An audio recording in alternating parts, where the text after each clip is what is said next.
So today we're using basil and lime as a marinade on chicken thighs. We picked up these free-range thighs from SuperValu Mount Merrion.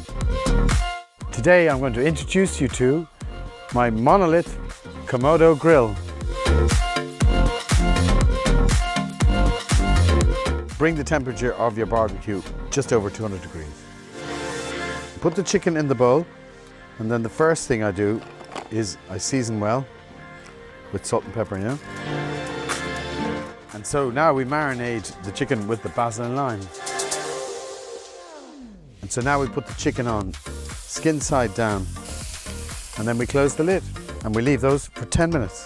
And so here we are 10 minutes later, and you see the way the skin is nicely crisping up, and we just turn everything over and we'll give it another 10 minutes, looking delicious. And so here we are 10 minutes later, and they're beautifully cooked. Look,